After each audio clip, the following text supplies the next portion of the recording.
अहिल्यानगर जिल्ह्यात संपूर्ण आठवडाभर पाऊस झाला। त्यातच कालपासून पावसाचा जोर वाढल्यानं शिर्डीतील कालिका नगर परिसरामध्ये पावसाचं पाणी साचलं होतं।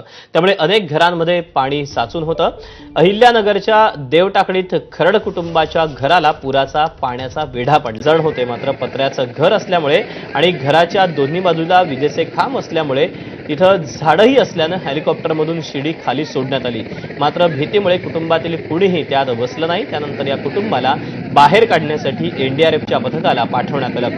अहिल्यानगर शहरातील स्मशानभूमीतही पावसाचं पाणी साचलं होतं।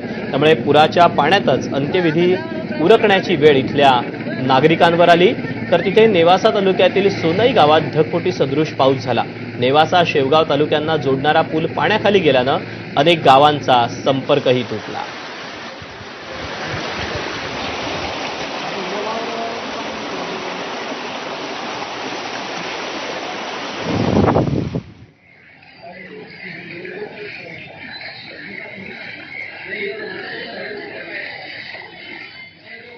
एक दिवसांच्या विश्रांतीनंतर काल मध्यरात्री पुन्हा एकदा अहिल्यानगर जिल्ह्यामध्ये जोरदार पाऊस झालेला आहे। त्यामुळे जामखेड असेल, पाथर्डी असेल, शेवगाव असेल, त्याचबरोबर नगर शहराला या पावसाचा फटका बसलेला आहे। मी सध्या सीना नदीच्या पात्राच्या शेजारी आहे आणि त्या ठिकाणी जर बघितलं तर अक्षरशः निप्ती चौकापर्यंत म्हणजे जवळपास 400 मीटर अंतरावरती जे आहे तर ते पाणी इथपर्यंत आल्याचं आपल्याला पाहायला मिळतं आहे। अक्षरशः दुकानांमध्ये देखील पाणी शिरलेलं आहे आणि नगर कल्याण महामार्ग जो आहे तर तो वाहतुकीसाठी बंद करण्यात आलेला आहे। नगरकर आहेत आपल्यासोबत, त्यांच्याशी बोलणार आहोत। काय परिस्थिती नेमकं या ठिकाणी? एकदम भीषण परिस्थिती आहे। 1996 नंतर पहिल्यांदाच या नेप्ती चौकामध्ये पाणी येऊन धडकलेलं आहे आणि असाच जर पाण्याचा फ्लो हा चालू जर राहिला तर ही मध्यवर्ती भाग जो माधव नगर पासून जो लोंढे मला हा जो भाग आहे जवळजवळ 4-5 हजारची लोकसंख्या आहे, ही सगळं पाण्याखाली येणार आहे आणि त्याला बाहेर काढण्याची यंत्रणा